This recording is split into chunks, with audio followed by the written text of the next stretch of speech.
Gentlemen, I'd like to go ahead and call the March 8th, 2016 Board of Selectmen meeting to order. I note that this meeting is being televised and recorded. If there's anyone in the audience at this time who is recording or videotaping, I would ask them to acknowledge at this time. Seeing none. All items within the agenda are subject to deliberation and possible vote by the Board of Selectmen.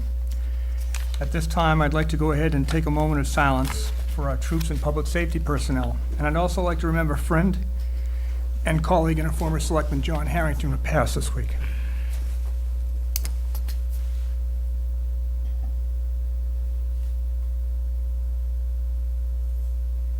Thank you all. I pledge allegiance to the flag of the United States of America and to the republic for which it stands, one nation, under God, indivisible, with liberty and justice for all.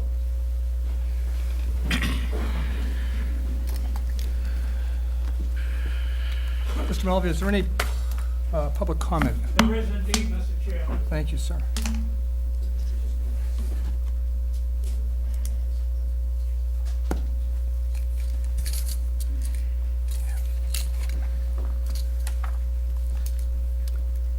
Mr. Benitez.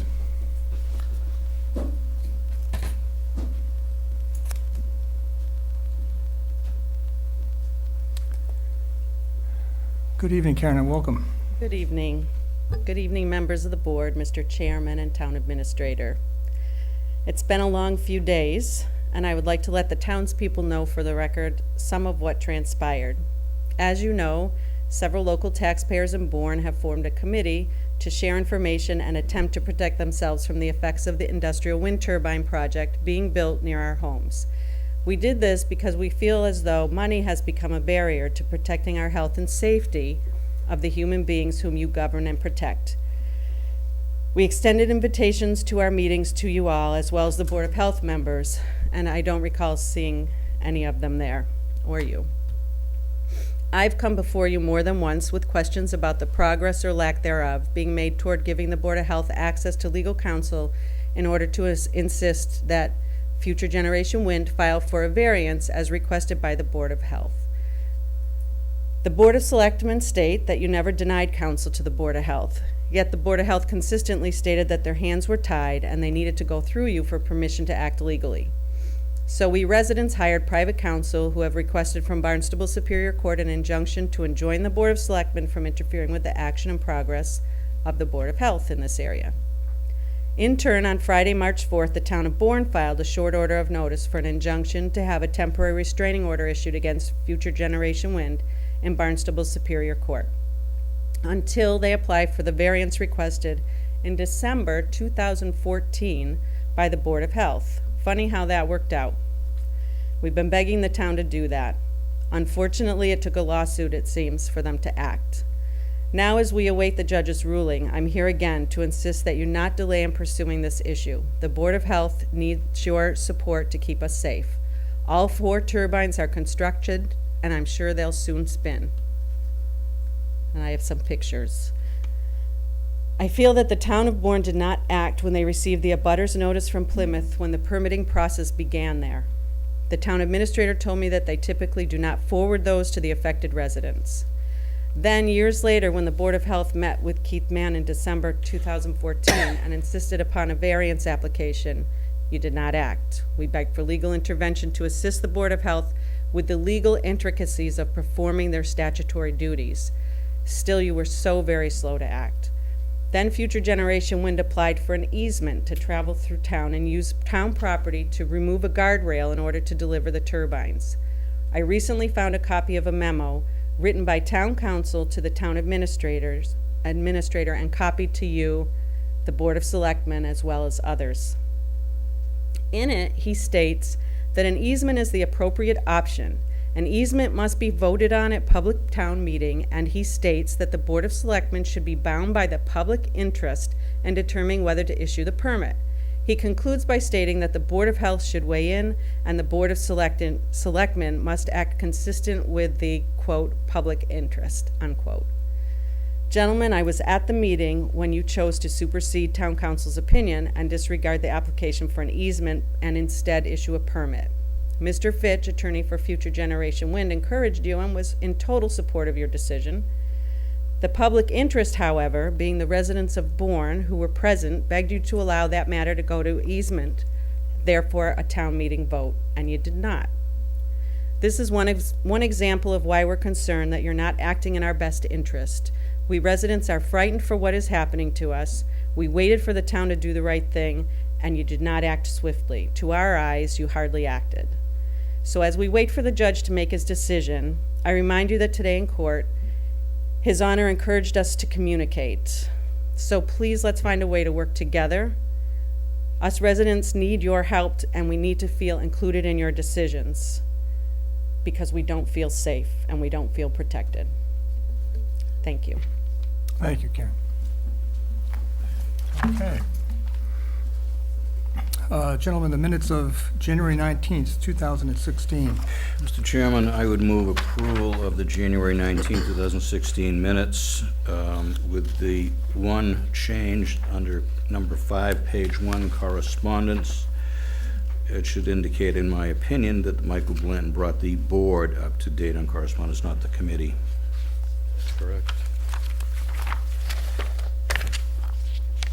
Okay, with that one change, is there any other comments, or is there a motion to approve with I as move amended? approval. Second. Thank you. Motion's been made and second to move the minutes of January the 19th, 2016 as amended. Any comments on that?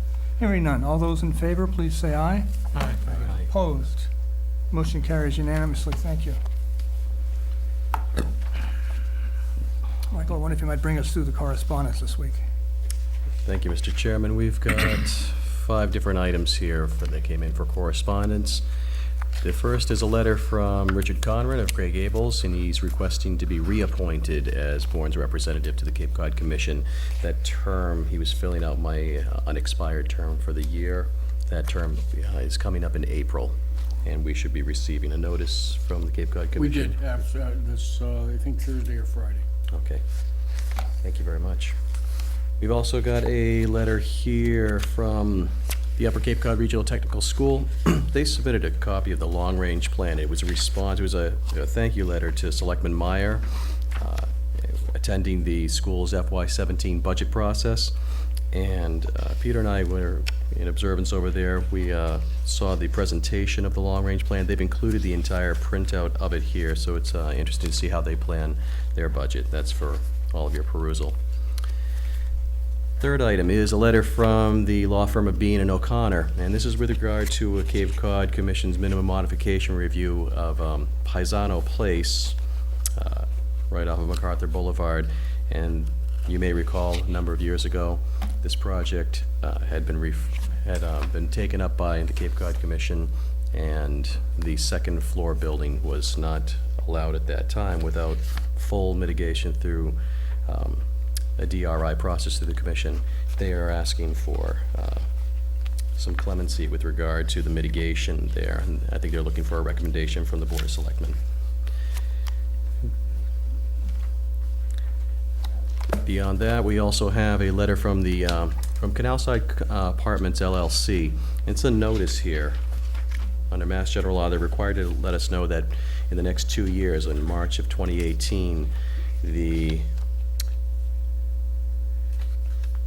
regulatory agreement and the Section 236 contract will be expiring, which control the moderate and low-income nature of the rentals in that particular development. Their mortgage will be paid, and their contracts will be expired at that time, and action will need to be considered. And then lastly is a letter from Nutter, McLennan, and Fish, and that's with regard to a particular parcel on Scenic Highway in Bourne. And this was a piece of property that the owners, Council Isa Cox had met with Town Administrator Garino to discuss some direction with regard to the property. The family would like to dispose of it. It's had a number of uses, including serving as a landfill at some point in time, has quite a bit of fill there that will need to be dealt with, and they'd like to engage in discussions about how they might dispose of that property with the town. And that concludes Mr. Chairman? correspondence. Mr. Meyer. Yes, there's one more addition, no correspondent. In your packet is the FY17 Town of Bourne School Department's budget. I gave you all, it was the colored spreadsheet. I had it laid out for each of you, yes. I know Jesse had that, to submit that as part of the record as well for correspondence. That was the public hearings budget from last Wednesday night's hearing, which Mr. Boynton and I did attend. Thank you, Peter. Also, there's copies of 2 drafts of the letters that I drafted. One is to Mr. Robert Dutch to the Upper Cape Technical School, and the second is to Manny Francisco at IDEX Health and Science. This was to thank both of these gentlemen for their courtesy and for allowing me to attend a visit from Upper Cape to IDEX, where I used to work years ago, to show the students a manufacturing engineering facility. So if those documents are okay to send out under my signature as a member of the board, I'd like to do that. Looks like a plan. Okay. Well-written. Must be an engineer. I was, still am, at heart. Okay. Mr. Picard. Just a couple of things on these correspondence that I came up with, just for your information, Mr. Chairman. On Mr. Conran's request, it says that the term expires April 24th. That is a Sunday. So I would suggest that the board undertake an appointment to the Cape Cod Commission either on Tuesday the 19th or Tuesday the 12th. And I would also suggest that the board solicit names of folks who might be interested, so we have a wide variety to select from. Thank you very much. Okay, put that on the website. Okay. I think the town administrator wanted to comment on a piece, if you wanted to recognize him. A couple of Sure. things, if I could. Relative to C, the town planner has responded to this, indicating that she certainly isn't in the position to make a recommendation on this request for This is leniency, Paisano if you Way. will. Okay. Right on Paisano Way. My recommendation to the board is to ask the owner of the property to come into the selectmen to discuss this with the board. And if he wants to bring Bean and O'Connor representatives in, that would make some sense too. This is the first time I've come across this in request for forgiveness on mitigation, and I think it would be good for us to have more explanation than what's perhaps just in the paper. However, through the chair, Mr. Meyer. it's a planning board issue. Why do we get involved in it? It's a mitigation. It's a As mitigation you know, but request, that's still, why. mitigation. That's can- why. There's a fiduciary There- interest. Yeah, if I may, Mr. Chairman. Please, Mr. In Card. review, it appears that Cape Cod Commission, through their transportation and open space people, are requesting payments somewhere in the vicinity of, looks like $200,000. And I'm not sure where that money goes, whether it goes to the Cape Cod Commission or if it comes to the town of Bourne. But in any case, this is the building, if you're familiar, between Waterhouse Road and MacArthur Boulevard, where Paisano Way is, just to the south of that. It's the building where there was a second story that has been there, that's been vacant for probably 5 or 7 years. And they also want to put in another building. But part of that is they're looking to put in one of these high-tech wastewater septic systems. So I agree with Mr. Greeno, we should have them in. I think it is in our purview because of the mitigation financial aspect of this, and so yeah, I'd support that request for a meeting with maybe even a member of the Cape Cod, maybe Mr. Cannon or somebody can come to the Cape Cod Commission as well. Mr. Chairman, Mr. Ellis. I would say that in your reference, Don, that the Cape Cod Commission will not relent one penny. The county's more broke than we are. And I don't know if the commission ever relent releasing any money. they'll find something else to use it for. But the original problem was before the planning board, who rightfully judged that it was in excess of 10,000 square feet, and therefore put restrictions on it. And in one of its more enlightened decisions, the commission agreed. And so I think your point to bring them in before us would be well advised, and I look forward to that. Thank you.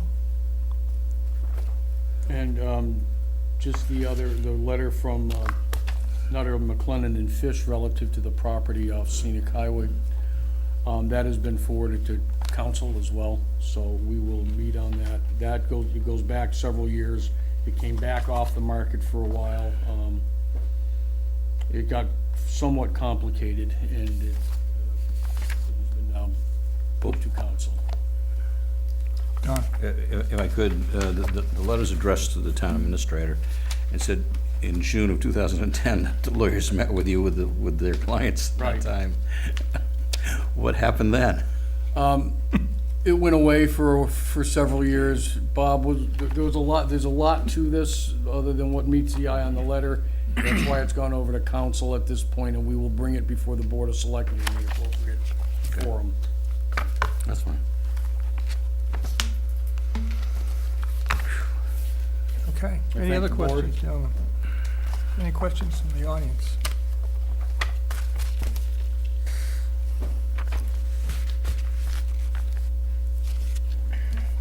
Okay. The next item on the agenda is a request from the Bourne Veterans Memorial Trustees and Lisa Hagloff to erect a memorial clock in memory of Staff Sergeant Matthew A. Pusino, located on Main Street, Buzzards Bay. Welcome. Thank you. Good evening. My name is Lisa Hagloff, and I appreciate the opportunity to speak to you all here tonight. I was asked to share about my brother and the foundation we started in his honor. My brother, Matthew Pacino, was a U.S. Special Forces operator, commonly referred to as the Green Berets. Matthew was killed in action November 23, 2009, while on his 4th deployment to the Middle East. It seems every family suffers life-changing tragedy, and this was ours. While sometimes hard to believe that skinny kid wearing knee socks who grew up playing Bourne youth baseball would grow into a fearless warrior, there were signs for those of us who knew him. At a young age, Matthew had a reputation for standing up to bullies, even when they were much bigger, and in one memorable incident even outnumbered him 6-1, and this wasn't even his fight. The 6 kids were picking on a friend of his, and Matthew considered that unacceptable. I won't go into detail, but needless to say, Matthew won that battle handily.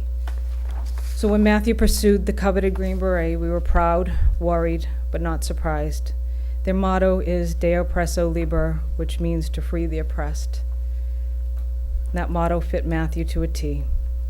On Matthew's last deployment, 20th Special Forces ODA 2223 was deployed to eastern Afghanistan at a time when the nearby Sabari province had been completely taken over by the Taliban. The regular military had decided the area was simply too dangerous and not strategically necessary, so the bad guys were free to do anything they wanted. Unspeakable atrocities against the local people, including bestiality, rape, and murder. This was unacceptable to Matthew and his team, who began a relentless campaign of identifying and eliminating the bad guys. 10 brave men taking on hundreds of well-armed suicidal psychopaths. Again, I won't go into detail, but when ODA 2223 was finished, Sabari province had been handed back over to the local people. Unfortunately, it was towards the end of this campaign that Matthew was riding on a four-wheeler. He was riding point that night and detonated an IED, ending his mission. Matthew's life ended while on his way to eliminate a situation he found unacceptable, defying the odds, and I don't believe he'd have it any other way. My family and I started the Matthew Pacino Foundation to keep his memory alive. We discovered there are way too many gaps in the system when it comes to taking care of our war heroes. These men selflessly serve our country under conditions that would make most of us physically ill, sacrificing their time, limbs, and lives. They deserve the very best care, but too often we found that is simply not the case, and we find this unacceptable. There is a young 24-year-old Plymouth Mass Marine who has a traumatic brain injury, and he's confined to a wheelchair. His mother was loading him into her car each day and driving him to the YMCA twice a day for aquatherapy.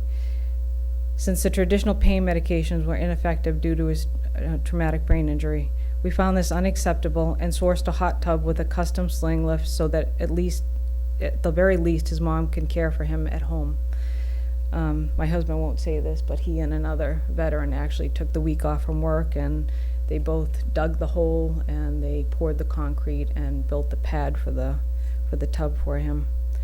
There's also a young Army veteran in Abington, Mass. who is paralyzed from the waist down. This proud hero crawls up and down the stairs in his own home.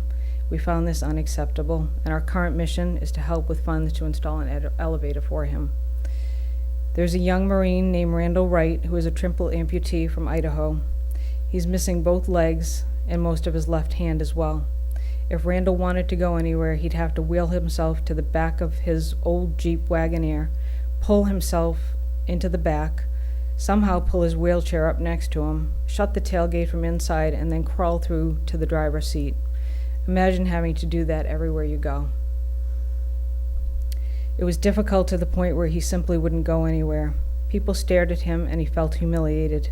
We found that unacceptable and purchased a new Toyota Tacoma, complete with hand controls and a custom lift for his wheelchair. Just as a side note, having spoken to Randall many times, I believed at that time he was on the verge of suicide. After receiving his testimony, I found my beliefs to be valid. A simple act of purchasing a vehicle for him literally saved his life. Allow me to read what Randall had to say in his own words. First and foremost, I want everyone to know what an honor this was for me to be working with the Pacino family and Matthew's Foundation to improve the very difficult life I have. Matthew was on my mind the whole time. I had pictures of him everywhere as a daily reminder to me about the true nature of the Pacinos and everything the family is doing and what their mission is. They came into my life at a very dark time. I truly believe that God had put us in touch. Before meeting the Pacinos, I had no independence, no way of getting places by myself, no sense of independence, and it was in my head that my future was bleak. Things definitely changed for me upon having the distinct honor of being part of Matthew's Foundation. It's meant more to me than words can explain to anyone who is not in the unfortunate situation I have ended up in. Matthew's Foundation was able to raise the money and purchase a new truck for me that was fitted with a wheelchair lift. I will now have independence for the first time in my life since 2010, when I stepped on an IED in Afghanistan, losing 3 of my limbs. Since then, I have been stuck at home, not been able to get out to meet any people, to go places, or participate in family events. I now will have the ability to go anywhere and everywhere without that burden on my back. It's been a true blessing for me, and I have found myself in tears many times lately, because I can feel a change in my attitude and myself that I've not had in what seems like an eternity. My outlook is no longer bleak and dark, but bright and promising. I can picture a future that is now so much brighter than the one I saw before meeting the Pacinos. I can't thank you all enough for who were all involved in making this possible, especially Matthew, who, God rest his soul, has given all, but even in death is still able to give and help, which I can only pray will keep him alive inside the hearts of those who know and love him. This has been a true blessing, and I am so thankful for the future I now have to look forward to. Every friend I make, every person I meet, every unique place and event that take place in the future, I will always attribute to you and your family and Matthew's Foundation. The people who are responsible for all these things the future has to offer and all the future blessings that come my way can only be summed as truly humbling. Thank you all, and God bless you, Matthew. We are a family-run foundation comprised of all volunteers, so we do not have the typical red tape. When we see a need, we are able to respond quickly. Also, nobody receives a dime of pay. Everyone that helps us at one of our events sacrifices time and talent to help, and since we have such a low overhead, we are able to use virtually all the funds we raise to help those who have sacrificed so much for all of us. I'd like to ask that you vote in favor of this memorial clock in honor of my brother Matthew. It seems so fitting to have this beautiful clock honoring our hometown hero prominently displayed at Veterans Memorial Corner right here on Main Street. I'd also like to thank John Nelson and George Sala for their support and for helping to make this idea a reality. Although an understatement, it seems fitting to say I believe this is something we can all find completely acceptable. I've also, my husband handed out the clock and what it would look like, gives you an idea. I'd also like to encourage you all to go to Matthew's website and learn more about him, what his mission was, how we help people, and also supporting us. Thank you. Mr. Chairman, Mr. Ellis. I'd like to make a motion that this board, this town, and every department support this request. Second. The reason these young men go and lose their life is the reason we're here. And there is no other thing or any higher thing in democracy. Excuse me, I get very emotional over this. But I would appreciate the board voting for this and direct through Mr. Guarino, Mr. Sala, to proceed as soon as possible to put this in place. That's a motion. I second it. Thank you, gentlemen. I have a motion that's been made and seconded. Any discussion on that motion? Mr. Chairman, Michael? just like to concur with my colleagues that absolutely, certainly Bourne has participated in a meaningful way in just about every major conflict we've seen in the last 100 years. And it's right and fitting that we should honor their sacrifices in some meaningful way here by making this memorial available to be seen and to remember the memories of these men. So I would support this motion 100%. Thank you. George? Thank you. Excuse me, because I got a cold tonight, but back in January 5th meeting of the Board of Trustees of the Community Building Trust and the Veterans Memorials, we took a unanimous vote to support this whole project from the start. So I also would request that you vote in favor of it. Thank you, George. What would the time frame be to get this up and running? What's the time frame to get this up and running? I think there's a few month lead time on the clock. I think Lisa probably has that exact.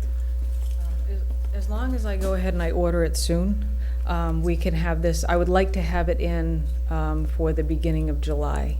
Yeah, I'd like to see it for the 4th of July parade so everybody can enjoy it. I would love that, yeah. My family will be here. We have a motorcycle ride every year, Blackbeard's ride. My brother's, his call sign was Blackbeard, obviously, for his Blackbeard. So we have a motorcycle ride yearly, and my family will be here. I'd like them to be able to be there. If we can have a clock dedication, that would be wonderful also. Mr. Chairman, Mr. Bland? just want to ask quickly, where exactly are we locating this? Where is this proposed? Across the street. The actual location would be directly across from this building on the corner of Perry Ave and Main Street, in front of the restaurant that's over there. I just can't think of the name of it right Stomping now. grounds? Thank you. By the rock, right? By the rock that's over there. And the goal, we'll locate it, we'll work with Lisa to come up with a nice location for it over there. The town will do the work, get it in place and all ready for the clock, when the clock arrives. So that will be our goal. Plus, we already have power, yeah. There's power over there. That we've already done our research and our homework on it, so it really shouldn't be too complicated to get the groundwork going on it. Glad that it's going to be prominently featured here in the heart of downtown. Question, Paul? Yes, describe the clock. Let's see. It's, Quad-faced, it looks Why don't like. you give him this one, Tom? Tom, give him this one. is it four-sided? Is Or it just four-sided or two-sided? two-sided? It's Two- dual. It's dual, Okay, yep. two-sided. Yeah. This is the actual clock, but it's dual faced. So this that you have here will show on both sides. Okay. The picture we have here in this display is 4, so now we Right. got 2, so. This was just the entire packet that they had sent me, but this is the actual clock. If you have this right here, this is the actual clock. This is what it will look like. Correct. Look forward to it. Thank you. I hate to get emotional about this, Yes. this running career. Yeah, see, there's an, They also, just for your, they have one up at the Cedarville Fire Department. So, yep, off of 3A. So if you want to see what it looks like, how tall it is, get an idea, you can drive by there and see it. Thank you. Any other questions, any comments from anyone in the audience? Okay, any other questions or comments by members of the board? Just like to thank the Yep. proponents for bringing this request forward. Thank you. Okay, are we ready for a vote, gentlemen? All those in favor of the motion that's been made and seconded to approve the location installation of a clock in memory of Blackbird, please say aye. Aye. And opposed? Motion carries unanimously. Thank you very much. Thank you.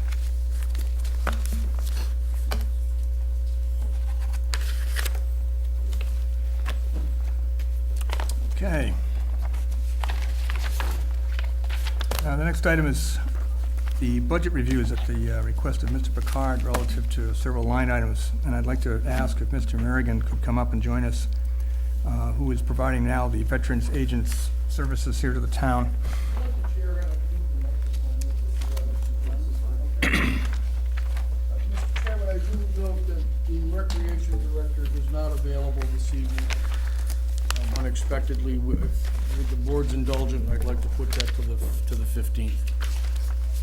For review, because she had all the paperwork. Okay. Good evening and welcome. Good evening, thank you. Mr. Mealy asked me to join you tonight to give you a brief overview of our operation. We are the town's Veteran Service Department.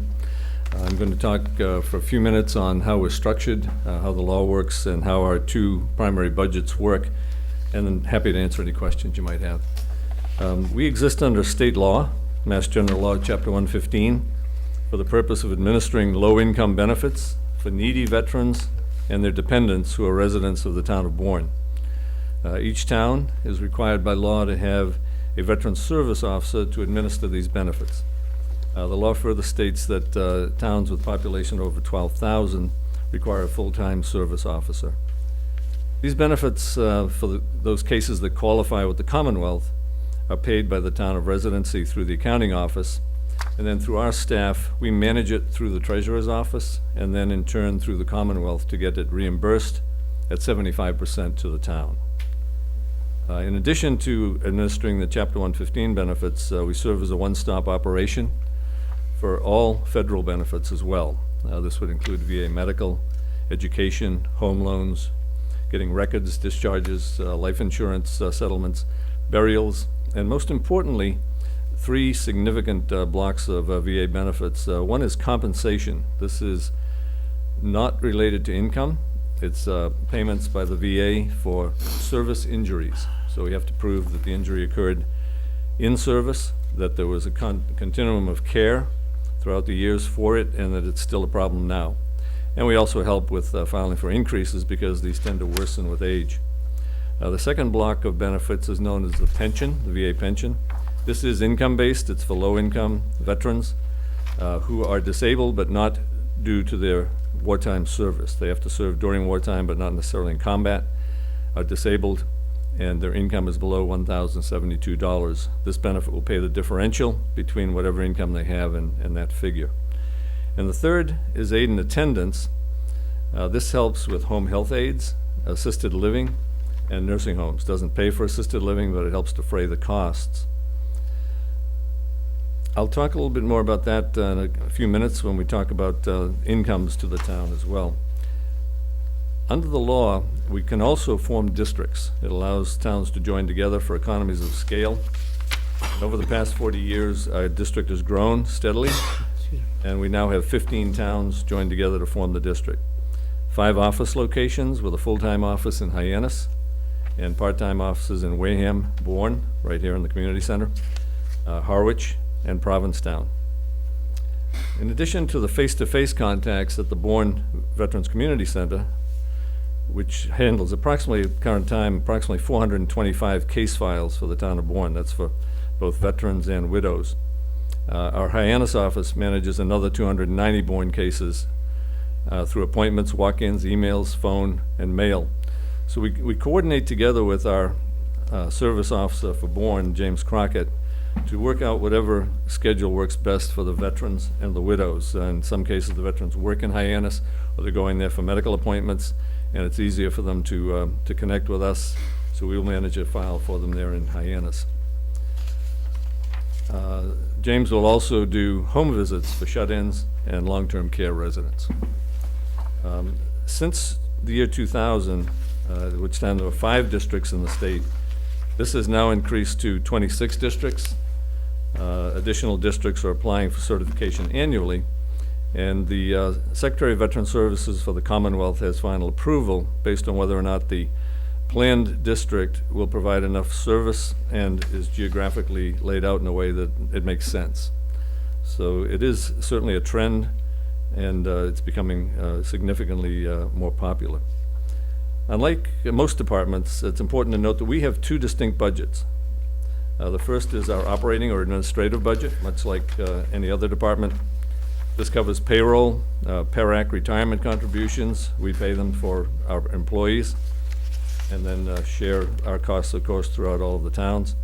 Retiree medical contributions, office equipment, supplies, mileage, postage, phone, annual training conferences, and other overheads. Our Board of Town Administrators and Managers meets in January to review and hopefully approve the budget, as they have thankfully each year. Each town's share is then allocated based on equalized valuation, and this again is only for the administrative budget. Bourne's share of the district budget for this fiscal year, and should I give you a brief insight into the equalized valuation? What we do is I think it would be helpful, yes. we Yep. take the state's figures for property value for each of the towns in the district, add them all together to come up with a gross figure, and divide that into the valuation for the particular town. And then that creates the percent, and then we use that to share the cost. Okay. Bourne's share of our budget for this fiscal year is $29,197. So once that is approved, like most other budgets, we operate within that budgetary limit for the balance of the year. Second budget is the Chapter 115 low-income benefits, and this is unique in that this budget can vary during the year, and we're obligated to pay whatever benefits qualify under Massachusetts law. The parameters in terms of income and assets are extremely tight, and most of those who qualify are elderly residents of the town who are on fixed incomes. Bourne veterans who lose their job, these are younger veterans, through no fault of their own, are also eligible for temporary benefits under this law if they've used up their savings. And these cases require close management. We coordinate with the Veterans Employment Rep to locate employment, try to assist with other sources of income, provide health care coverage in the meantime, and so forth. But our goal is to eventually work these cases back off the rolls and get them back into full employment again. If they get part-time employment, we can adjust the benefit and share so that as they work their way back, the amount of the benefit shrinks. This program also provides for respectful funerals for indigent veterans who die without means to pay for a funeral. 6 months prior to the beginning of the fiscal year, we provide our best estimate to each town for this budget, normally based on the previous year's benefits adjusted for any known factors. This budget doesn't increase each year. In many cases, it decreases the following year. It's a very live budget.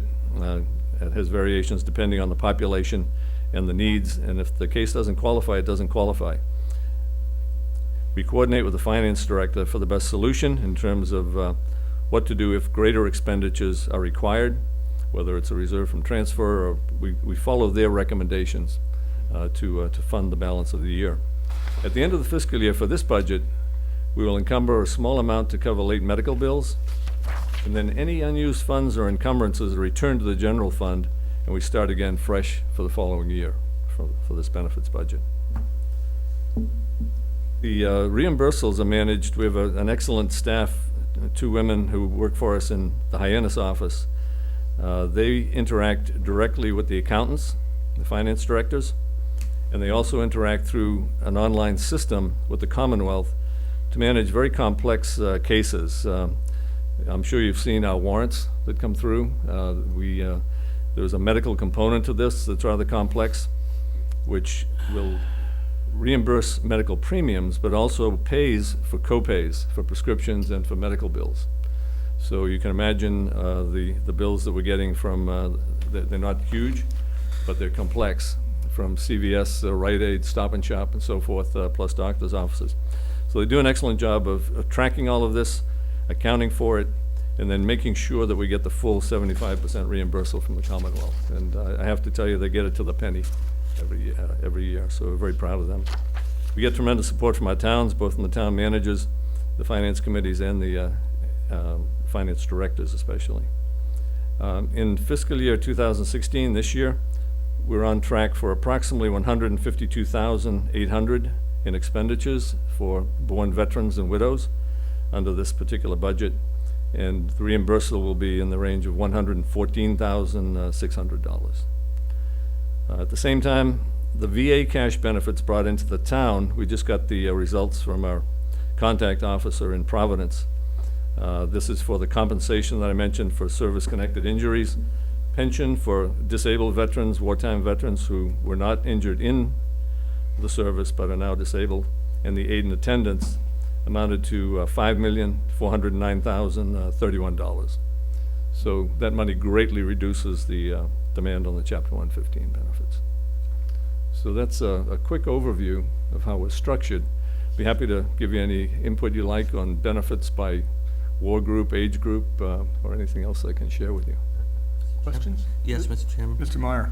Yes, the Veterans Director stated that for FY17, he'll be expecting roughly $152,000 in expenses for veteran benefits, but we're budgeted for $150,000. Can we find the $2,000 that we can put in here now to make it whole, and then if we need, I mean, these are veterans. The veterans are never, if there is a shortfall in the budget, for $2,000, I'm sure that we can make some arrangement, but where it has run short in the past, we've either gone to a special town meeting or we've gone to the finance committee for a reserve fund transfer. So we've never, ever allowed, we have to pay these benefits, but we've never hiccuped on doing that. We certainly know that we are required to do that. We're honored to do that. And if there is a year that it runs a little short from what the budget was due to increased caseload, we take it to the appropriate area, either town meeting or a reserve fund transfer, and get it taken care of. Appreciate your thoughts. We work very closely with Linda Mazzelli on this, and usually by January or February, we have a pretty good feel for how it's tracking and whether we're going to need any more, and we'll keep her posted. So we take our guidance from the finance directors. They tell us how we don't necessarily automatically write a request for transfer. They get back to us and tell us how they're going to do it. So, but we do get great support. Thank you. Good question, Peter. Anybody else? Okay. Ed, I can't thank you enough for coming in. Thank you very A lot much. more in depth than I had realized. There's a lot Thank you. to it, and Ed is always available if anyone has questions. He's been great to work with. And thanks for coming in on your vacation. My pleasure. All right. Now I Mr. feel Chairman, even worse after having asked the question. I'd also like to add, Mr. Chairman, that Ed was the veterans agent in town for a good number of years, and he's the one who's responsible for this wall out here. So every time you go by there, he was involved with a whole bunch of us to get that done, but he was the captain of the ship, as it were. Well, I appreciate that, Jerry, but there was a committee of 5 folks, and Jerry was one of them, and they all worked very hard. It was a great effort, so Thank you both. Thank you very much. you. Okay. Linda, you want to talk to us a little bit about the new payroll system? Linda, do you want me to bring some chairs up and we can just move the mic over? Okay. I'm gonna put her on the spotlight. Excellent. This is Linda Mazzelli, the financial director for the town of Bourne. Welcome this evening. Thank you for having us. Tonight, Karen is here as representing the treasurer's office, and I have Kim Duffy here. She's from ADP, and I'm gonna let her talk as soon as I'm done Welcome. talking. Thank you for coming. As you know, we have had our software company has been SoftWrite, which has been bought out by a company called Acela. approximately probably just about a year ago that this has happened. And prior to this, during, I think it was FY15, we just started looking into other payroll companies because we got a little concerned about things that were going on or our lack of ability to do certain things. Just for example, recently Tom had a request from the Cape Cod Times to do a salary report. It took me, by taking what we had available, it took me probably a week to sort what we had to get it to them in the format he had asked for. And then he'd ask for a change and I'd have to resort. So they're not very friendly, and we're a little bit concerned about the database that they work off. So we started looking into different payroll companies, and we started with Harper's. And when they came down, they were very good. We liked what they had to say, but something in the back was concerning to us, and I know Karen kept saying, come on, we got to talk to them, but something about them I just wasn't thrilled about. So in the meantime, they had a little issue that you could have read about in the paper that with their payroll deposits. So we decided that we'd contact ADP, and we had Kim come in. And from the moment she came in and started talking, we knew that this was the company. That she never once didn't have an answer to any question we had, even on the spot. I mean, she knows what she's talking about, and she's the sales representative. So we knew that this was where we needed to go. They're expensive, but what they have to offer is absolutely amazing. It will take the town forward into something that they have never had the opportunity to have right now. We don't anticipate that we're cutting any staff or any positions, but what it will do is it will make everything that we currently have so much more efficient. It offers a time and attendance. It offers a patient portal, health now, employee portal. So if you want to look up your W-2s, you go to your portal, you can look it up. You can look up your paychecks. If you'd like to make a change to your direct deposit, you can submit the form. It comes to us. It doesn't just go directly in. We have to approve it. But there will be no more, if you don't want to. You won't have to do through the mail, come in person, or the school often does things via what we call interoffice. So it could take, they might submit it to the school, it might not get over to us for a week, and then something like a direct deposit change sometimes takes 2 weeks. So this will it'll make everything so much more efficient. Currently what ISWIM currently uses, Kronos time and attendance. I think it started off that it was going to be, I think, throughout a lot of different parts of the town, but DPW started with it, ISWIM started with it, and I think ISWIM is the only one currently using it. So, and Kronos does not interface with our software at all, so it's a self-supporting time and attendance that cannot link into what we have. I forget. The budget now shows that we have 60,000 put in for FY 17 going forward, and there's actually 10,000 in ISWIM for their share of that. Our software for SoftWrite Excel for the payroll module is currently 11,104. We're not 100% sure what it is for 17 exactly. We think it's going to go up just slightly from what they've been contacting us about. Kronos was 6,600 this past year, and that SoftWrite Excel cannot support any of the new ACA filings that we've had to do. It's a new form that has to come out. It's supposed to be out January 31st, but it's extended to March. So they were not going to support that at all. So they offered us a company that would do that for us to the tune of $18,000. We since shopped around and found somebody that would do it much cheaper for this first year. But that being, we started adding up what all these things were going to cost us, and those things in itself that they cannot support or were doing for the payroll were $35,000.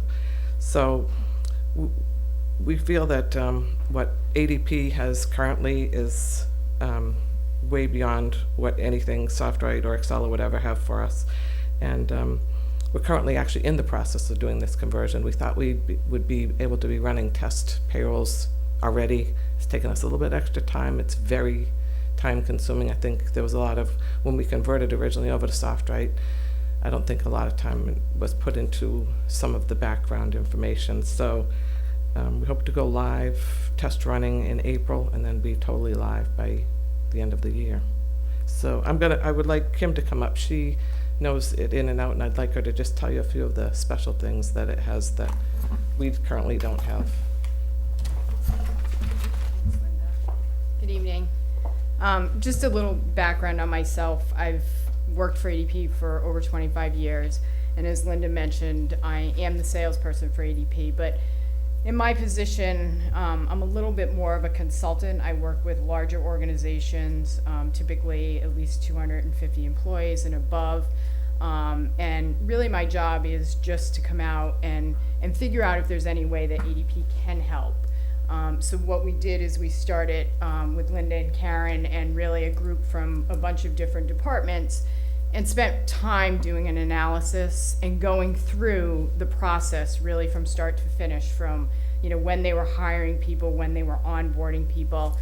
And we found that, as Linda said, the system that they're on is very disjointed. It has a lot of issues as far as with reporting and being able to get information out of the system, limited support, but more so, it was more that there's so many different systems, and we like to call them silos. So you're just kind of putting things in place as things come up. Like Linda mentioned, ACA, and whether you're familiar with it or not. I was going to ask you if you could explain what that is. I can. So it's the Affordable Care Act. Yep. So there's a lot of reporting that goes around that on a monthly basis, and it becomes very difficult to do manually. And even if you have an outside service helping you with that, you've got to get them the information. So that information is coming from your health benefits. It's coming from your time and attendance system because you need to track the hours. It's coming from the pay because it needs to be affordable. So what ADP brings to the table for that is we have all the systems together. So I'll give you a quick description. I don't want to bore you too much with the payroll and HR world, but our system is a one database system. It's fully hosted by ADP, and it has all of those components in it. So it's got your payroll, it's got HR, it's got your time and attendance. So it's going to give you the ability not only for the folks that use Kronos today, but to potentially use it for the other departments to start collecting the data and getting it into the system. And then populating, obviously, the payroll and the other functions. You're also going to have that HR system, which not only is going to give you compliance on things like ACA and other requirements that will obviously come down the pike, but it also automates your benefits. So for an example, right now, if somebody goes from like a single to a family plan, and it gets changed on the benefit side and the benefit provider is now charging the town more, it's not connected. So if it doesn't get changed on the payroll side right away, the folks are going to have to go and either chase that employee to get that difference in money. This way, because it's all one system, as soon as that is changed on the benefit side, it automatically feeds over to the payroll side. So the accuracy and the chance of risk or profit leak within the benefit area, within paid time off, it becomes much less because the system is all one piece and everything's connected. As Linda said, the other great thing that a lot of organizations are moving to is the self-service portion of this. So not only are employees going to be able to look at their own data as far as how much time do I have left, what are my, what's my pay stub look like, what my W-2 look like, they're also going to have the capabilities of going in and, adding dependents, adding beneficiaries, so on and so forth. So it gives them a lot more ability to help and control that information, and they have the ability to do it obviously on their smartphone, and everybody walks around the phone, so that capability is there as well. Some of the other things, there's, as I said, there's limited support, and Linda mentioned the implementation. So as we've gone through the implementation, we've actually uncovered a lot more benefits that ADP can bring. Because there's so many different departments, we're actually working on kind of cleaning it up and making it all so it's more uniform. So when the information flows over to the GL, it actually is going over correctly, where they're not having to go in after the fact and changing information for grants and so on and so forth. So there's a lot of different benefits brought to the table. The other great thing is with ADP, as I mentioned, we're a hosted solution. So any new compliance, any new things that need to be put in, are automatically put in ADPs, and it's pushed out to all of our clients. So there's no, new versions. They're probably gonna, now that they've, got bought out by this other company, they're probably gonna have to go through version changes and things like that. And the other benefit, which is a great benefit, is obviously the tax filing. ADP, takes the risk on for the tax filing, paying and depositing all your taxes as well. So there's a lot of different areas that we're gonna impact, and I know I kinda just dumped a lot of stuff on you, so if you have No, questions. the gears are turning. We're trying to figure out why we're not gonna be able to save some money by implementing this. Okay. That's, I think, the biggest question. And That's my question. Mr. Picard is next to me. And I've been making notes, so. Yeah, But sure. I guess we need maybe a little bit more information on the implementation here in our town. Do you do other towns? Yeah, absolutely. Yeah. Falmouth? Yeah, so Wareham, I work a Barnstable? lot out of Rhode Island, so most of my Okay, yeah. clients are Rhode Island clients, but I can get you a list of, No, that's just right. but yeah, we absolutely. The town is not anything, it's not a different animal. No, No? no. Okay. No, so. And this is for the entire, I'm stealing the show here for a second, I'll let my compadres. This is for both the general government and the schools as well? Yes. Okay. Well, part of, too, that we could, if we could get them to switch to, not weekly paychecks too, it cuts the price in half. Yeah. Wait a minute, I just heard the price is being reduced? No. You go to bi-monthly rather than, right? I need to add some stuff here. Okay. Yeah, I was gonna ask you to join us, Karen, because there's some interface in with the The thing is right now, I This knew there was is a Karen Gerard, problem. who's in charge of Sorry. it. She's the Karen treasurer of Gerard, it. I'm treasurer. just thinking of the people at home that haven't seen you. Oh, yeah, forgot about them. So, the problem started really when ACA filing requirements started to become a reality. Yeah. And I approached SoftWrite a year and a half ago, and Linda will attest to this, saying, you're not ready. As a payroll company, they were not ready. That's the software is the present service? Yeah, SoftWrite is our current payroll system, which Yeah. is an in-house system. And they argued with me, said they were compliant, were ready, and whatever. When we forced the company president to come down and speak to us, I in fact addressed why he was not ready, and he then realized that what I was saying was right, and therefore, the next thing we know, we never heard from him again.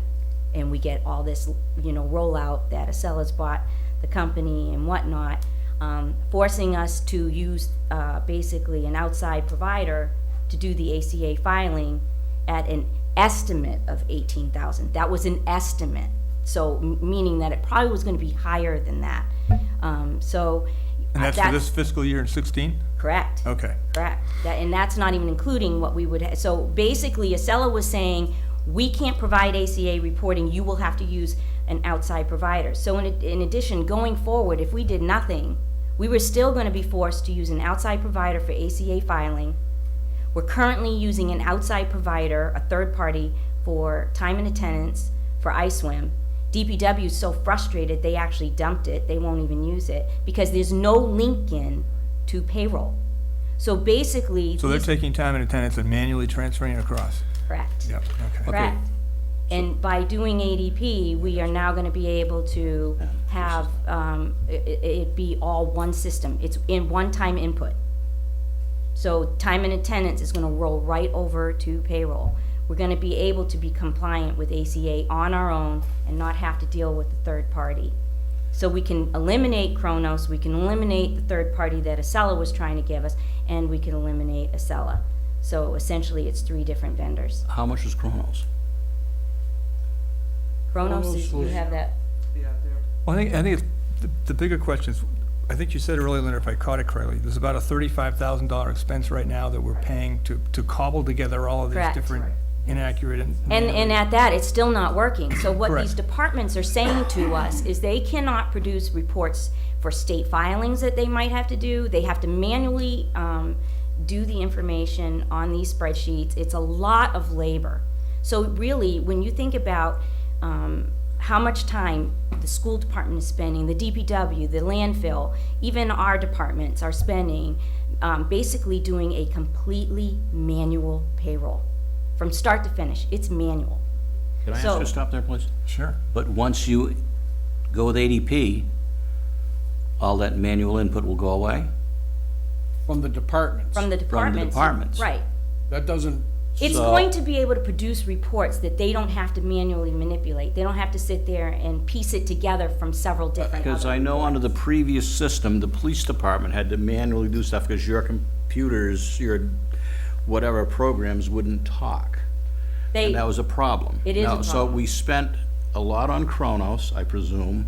we only spent on Kronos for ice swim and DPW. If you add more, it's more money. No other department was Well, how much involved. did we spend on Kronos? Did you tell me that, or was it 60? They're spending $6,600 a year. 6,600, oh, that's not real bad. I was just- Ongoing, but At least it's not initially the 6,600 a startup month, was- so what was the that's a startup? plus. Do you have- But I guess I asked for this information because it would seem to me if the lady from ADP, Ms. Duffy, said that there'll be a portal, or Linda said there'll be a portal, I forget who, there'll be a portal. So if Fred from the school department wants to go in and change his number of dependents or his federal tax withholding, he can go in and make that change from his portal, correct? So, now,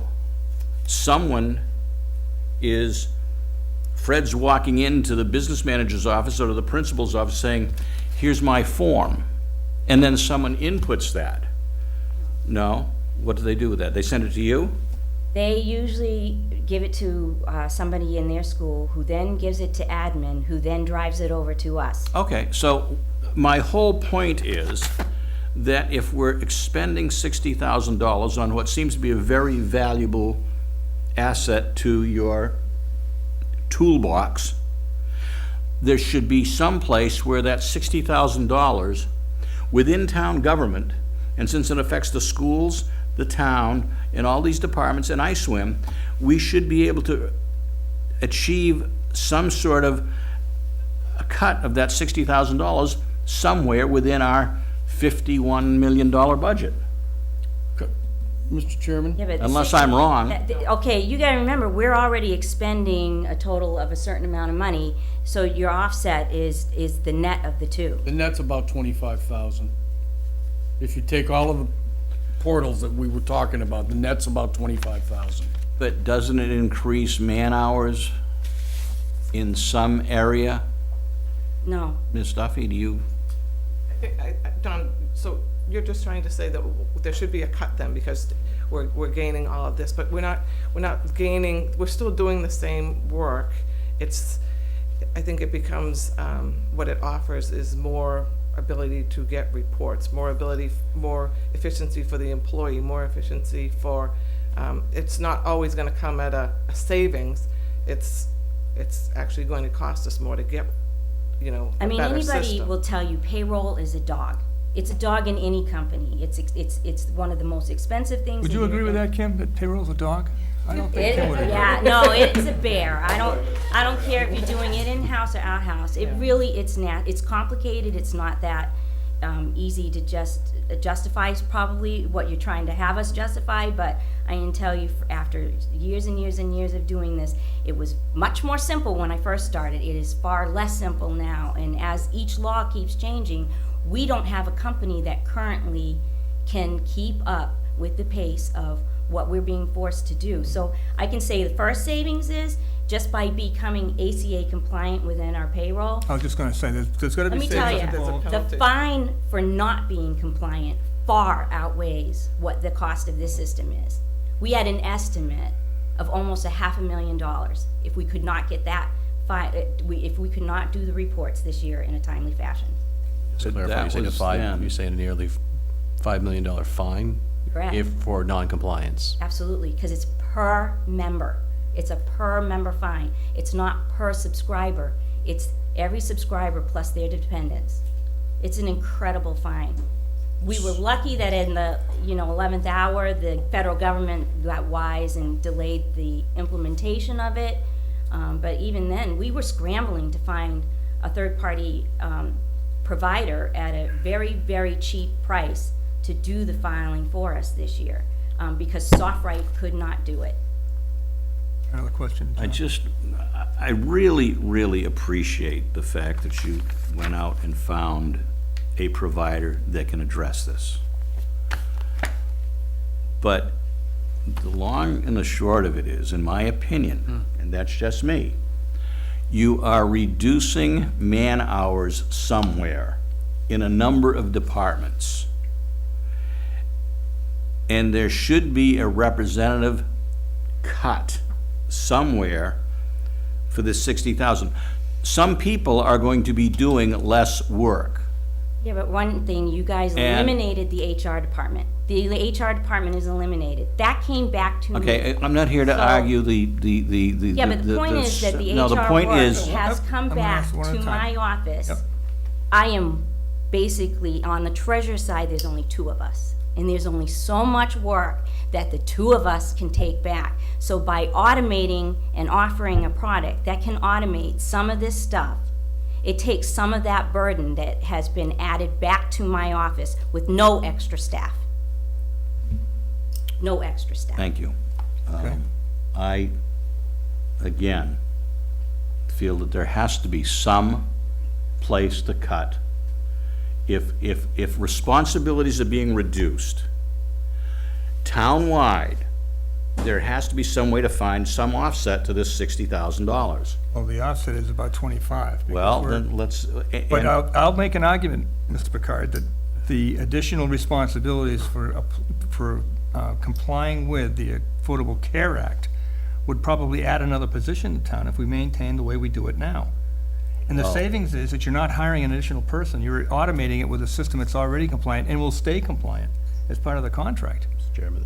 Mr. Blanton? That's exactly the point I was going to make, is that most likely, because we are internalizing these processes, that's where the savings is going. We're not going to actually pay less for the service. We're internalizing services, bringing them on in. So I can't see how we could actually effectively cut staff when we're bringing these, we're no longer shopping these out, cobbling these through various other consultants. We're bringing them in-house, which is resulting in efficiencies, potential savings in the total budget, but not necessarily freeing up staff people. And in fact, it's actually adding more work in-house. So it sounds I like to would me. disagree, because they've been doing stuff with consultants before. They're just replacing their consultants with a new consultant. That's all. It's all the same. ACA is new, so I don't agree with. I'll have to ask you, Karen, to come up to the microphone. Affordable- Remember, we're all in this together, The so. Affordable Care Act is brand new. This is the first year we had to do the report. So it's not like I've been working with a third-party administrator prior years to doing this.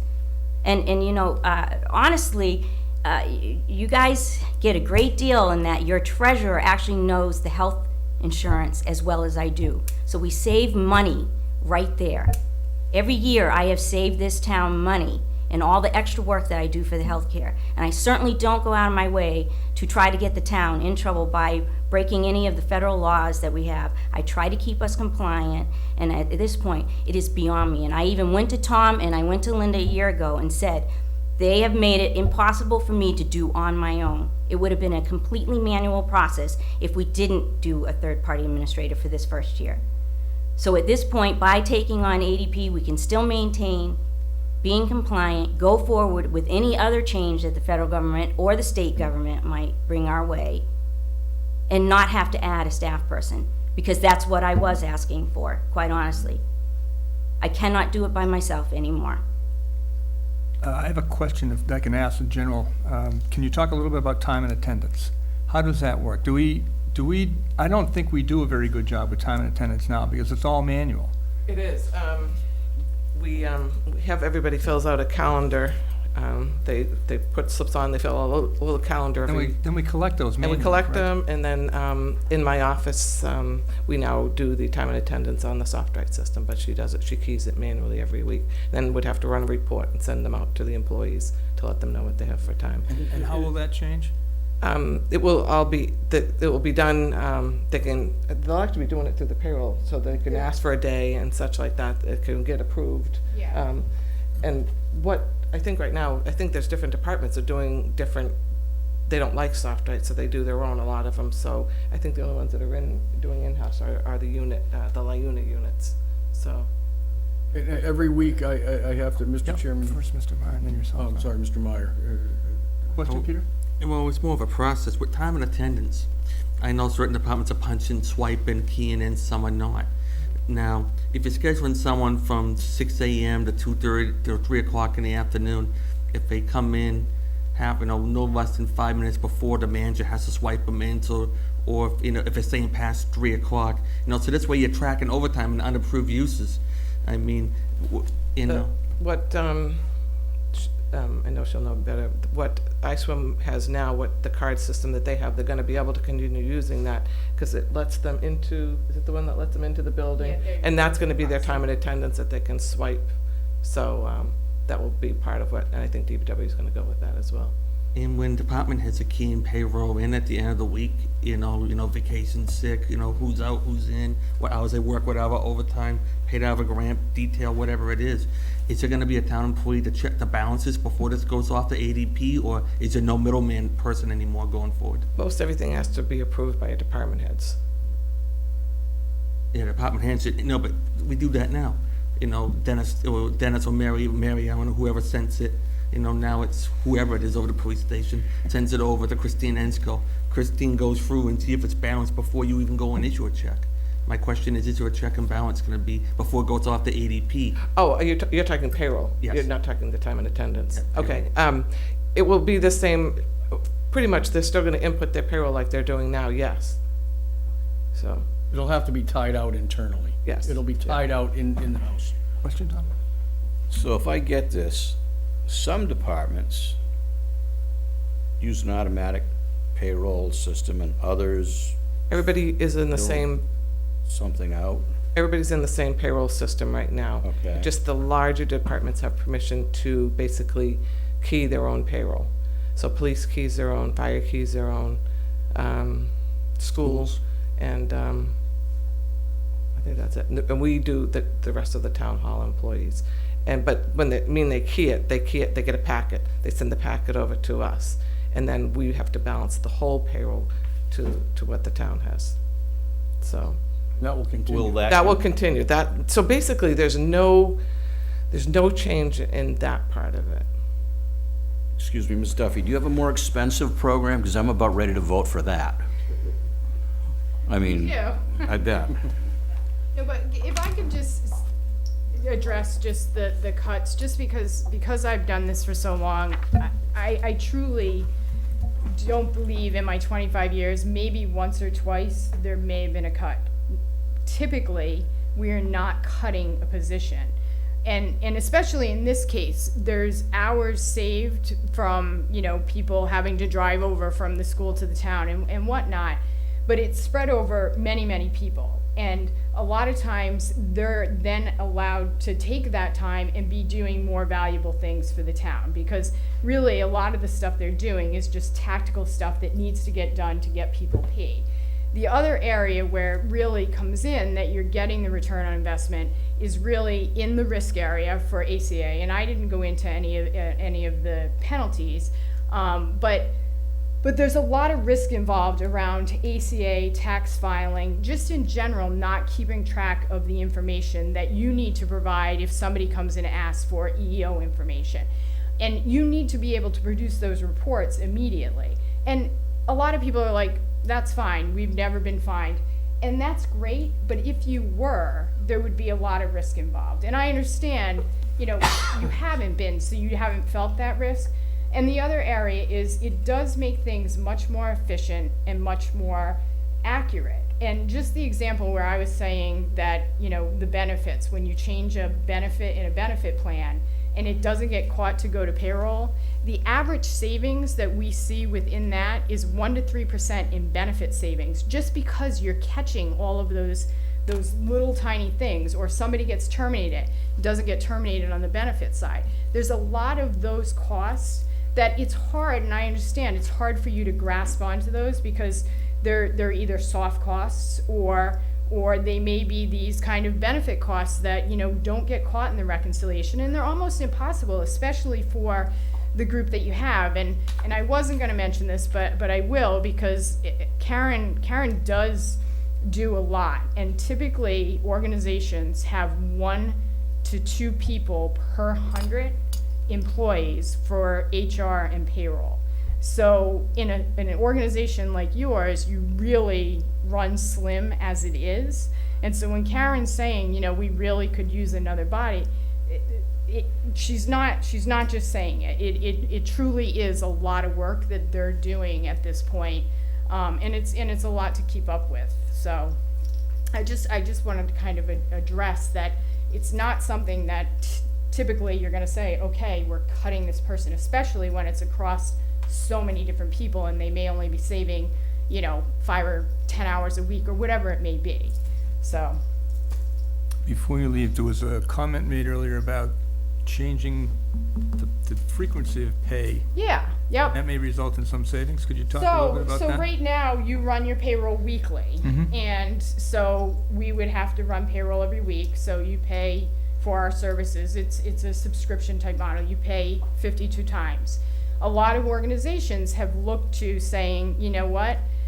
Can we go to a bi-weekly cycle? Not only does it save on the ADP side, granted, it's not cut in half, but you pay 26 times, but you know, it's at least, you know, a quarter or more cut off, and I could get you those figures.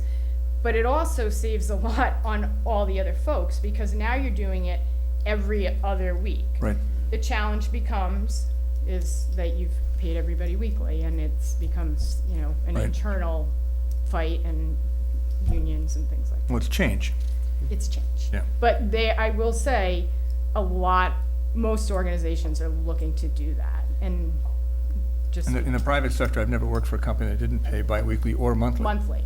Yeah. Yeah, you see monthly a lot. Right. And for those reasons, it's cost savings and it's just labor savings on having to do it.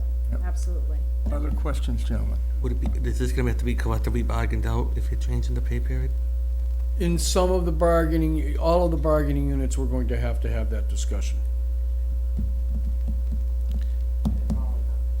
Yeah, that's right. Yes, I know. You've made that very clear. I'm sorry, I missed that. It has to be all of the units or none of the units. It can't be half of them go Oh, yeah, bi-weekly. That's yeah, not that goes saying. without saying. Yeah. Tom will want to be paid weekly still. Yeah.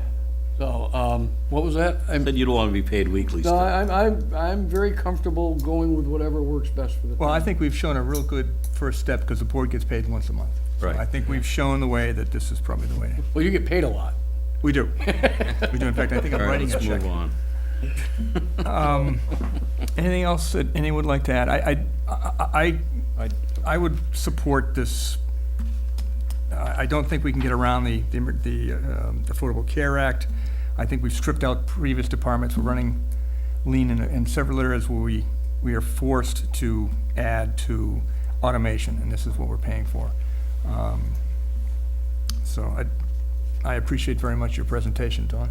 Just one question, if I could, Mr. Chairman. You said something about limited support. Does that mean once we pay the 60,000 over whatever terms we pay, if we have a problem, is that like no technical support, no customer I service? said or- limited support that they have today. Oh, So okay. that we're a service company, we Yeah. have, Okay. as I see, the best Okay. products, but we're actually a service company, so it's unlimited service and support, training, so on and so forth. It's part of what you're paying, and I didn't even, go into that.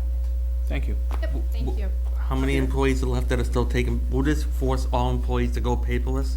No. No. They have the choice, so if there are people still out there that, don't choose to go the paperless route, they don't have to. Obviously, it would be great. We're if working on that, everybody- too. Everybody would, because it eliminates, obviously, the paper and a lot of the deliveries and things like that, so. So instead of getting, so if they're paperless, they'll get their weekly pay stub, or bi-weekly pay stub online, or, On the mobile, Or whatever. their mobile app, yep, absolutely, they can print it down, they get W-2s. I was thinking of a environmentally friendly thing. As an example, I received our deposit tonight on, my deposit is it's a direct deposit, and it comes into my email and my cell phone, and I haven't got a paycheck in, 18 years. my son, my son who's been working for 6 years for a company, has never received a paper check, doesn't. Oh, yeah, all the young kids, they're loving all this Yeah. technology. Yeah, real quick question. This is on the basis of probably an renewable annual contract basis, I imagine? We don't even work on a contract, so you don't have to sign a contract with us. But yeah, it stays, the price that you've got. There's cost of doing business increases, and I don't remember if we did the 3-year price, lock. So after 3 years, you can negotiate another, 3 years with us. But as far as a contract per se, you're not locked into it with ADP. Our services is our contract, so. Okay, thank you. Okay, thank you. Mr. Chairman. Thank you. Mr. Ellis? Yeah, I would just like to say, and I don't mean this to be facetious or anything, but I think the town of Bourne is so fortunate to have Karen and Linda that they don't get enough kudos, seriously. You go in as a select person and ask them a question, they give you an answer like that as best they can. And they are really in cramped quarters. In my opinion, they're overworked. So if we have to vote on this, believe me, I think it's absolutely awesome. But I just want to make sure that the taxpayers in this town know how much bang for the buck we're getting from Linda and Karen. And I really, really appreciate all the help they've given me in the short time that I've been a selectman. Thank you very much. Thank you, Don. Okay. Very good. Thank you all. Thank you for coming in. All right. Are you looking for an endorsement from the board, Mr.? No, Mr. Chairman, if the board votes the budget this evening, that would incorporate this into, It's included in the budget. correct. Okay, we're going to do, we'll go through the recreational budget next week. Right. Give Chris Ann an opportunity. My apologies on that, but she did go home today unexpectedly, so. Okay, do not are you wanna going do to discuss a little bit on the weights and measures program? Yeah, I just want to chat about this. I have some information for you that I will email to you. I expected to be able to do that on Thursday and Friday. It didn't come to fruition. But let me tell you what, Don had some concerns relative to the Sealer Weights and Measures program, the fees that are assessed, coming out of the local businesses and those types of things. And I think that his concerns are well thought. When we had our own sealers of weight and measure that we paid, it was a benefited position. The half-time position benefited. That's how we could get one in. There was also a fee structure. As I recall, now I'm going back several years, it didn't cover the cost of the weights and measures person and all of the things that we needed to do with that. When we opted and the Board of Selectmen authorized us to go into the multi-town through Barnstable Town, not the county, runs this. There are 10 towns within the county, plus that are involved with this. Bourne, Mashpee, Sandwich, Dennis, Yarmouth, Barnstable, of course, Harwich, Brewster, Chatham, and there's a couple more that I'm not. What we get out of this is not the fee structure isn't expanded or more than we would be charging normally. We don't get the fees back, they go to run the program. We get very good reports on non-compliance and things that they've had to do, primarily with gas stations and scales. I have not received, in the time that, I have received one complaint in the 6 or 7 years we have been with them, from a business and a gas station in town. When we've had citizen complaints relative to, they think that, the gas tank the gas pump's not running right. Ms. Zolkevich, who's a director down there, has someone out here immediately, recalibrating or calibrating as necessary. It is one of the programs that, as we look to regionalization issues, and we're always talking about that, this is one that, to me, it's no cost to us. There's been no complaints, virtually no complaints from the people that are serviced by this program. And we don't pay any benefits, we don't pay any salary, we don't collect any fees. That's the downside, we're not collecting any fees. but there's been no complaints. And it's something that all of the other towns, and I've checked with my neighboring communities, Sandwich specifically, are completely satisfied, and I am completely satisfied with the product that we're getting for being in that regional program. Don, I don't know if there's anything that I'm... No, I'm always thinking that we should be looking out for our businesses and, you know, I mean, there's quite a number of fines there. I think it was about 28,000. I thought it was more money. Maybe. But in any case, doesn't matter. Thank you. I'm just not, if we were getting a lot of complaints, then I certainly would bring it back to the selectmen. We just haven't had any. Okay, any other questions? Thank you. Just, Don? I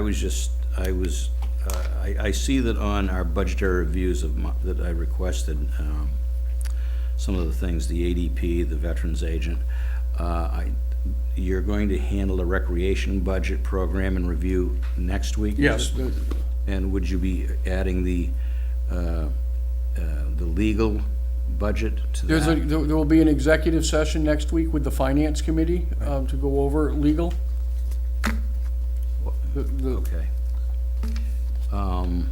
And initially, I noted that the emergency preparedness part-time department head salary was requested by the department head at $89.75, and then that you raised it up to $18. As I said before, my question is, if the department head feels that that salary is enough and and the associated duties can be performed within that time frame, why would we raise it by the $10,000? And I gave you some examples of other entities that, other municipalities, excuse me, that do it on a much less basis. So, and it's not on our... No, that will be... It's not on our budgetary reviews, so I presume that you're gonna put it on when you do the recreation Yes, program. that was the intent. Okay, thank you. Thank you. Yeah, I didn't know how long some of the other things would go tonight. I didn't know that rec wasn't going to be on till later this afternoon, so I was trying not to load up everything in one night. that's Okay, all. great, thank you. All right. Going on to item number 9, which is appointments and licenses. We have some regular and alternative members for the Conservation Commission. Mr. Chairman, I see here that we have letters of interest as well as the committee, and it's been highlighted, so I would move the board appoint Mr. Paul Sved to the active or appointment as a regular voting member of the Conservation Committee for a term expiring June 30th, 2016. Second. Okay. Got a motion that's been made and seconded to appoint Paul Said of Weano Road and Bourne to the Conservation Commission for a term ending in June 30th, 2016. Is there any further discussion on that motion? Hearing none, all those in favor, please say aye. Aye. All those opposed, motion carries unanimously. And to fill the position vacated by Mr. Sved as the alternate member, I would move the appointment of Elise Ledoux for a term expiring June 30th, 2016. Motion's been made and seconded to appoint Elise Ledoux for a term expiring June 30th, 2016 as an associate member. Any discussion on that nomination? Seconded. Hearing none. All those in favor, please say aye. Aye. And opposed? None. Motion carries unanimously. I want to thank both of those individuals. They're not here this evening, but I want to thank them very much for the continuing support to the town. Clearly. We have a member for the Recycling Committee. Yeah, we have 9B. Mr. Chairman, Kathleen, about that? I thought that was off. We have an appointment to the Recycling Committee of Catherine Kritzis? And I don't not in the audience. see. No, she's a new member, potential new member, because if you read the appointment scope on the front page, it says shall consist of a minimum of 5 members, so there's no define of maximum amount, and Okay. it's 6 now, so this would make a 7th. Okay, so I'd move the applicant forward for appointment, Term to expire when? for a term to expire, 18? We have 2 now in 16, 3 in 17. yeah, so I'd say 2018, June 30th, 18. June 30th, 2018. Second.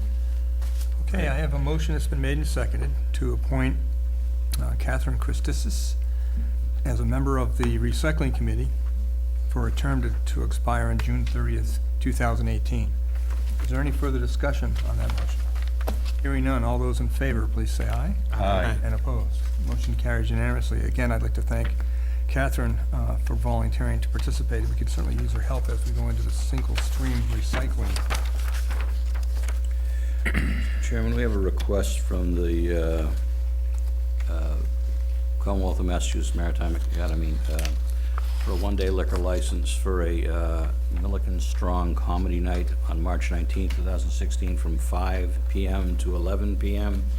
There's an anticipated 300 guests plus. This will be held at the Panday Dining Hall and an adjacent patio and grounds. I do not know any comments on the routing sheet, and I do note that the applicant has a number of licenses. The application is always filled out appropriately, and the certificate of insurance is present. Second.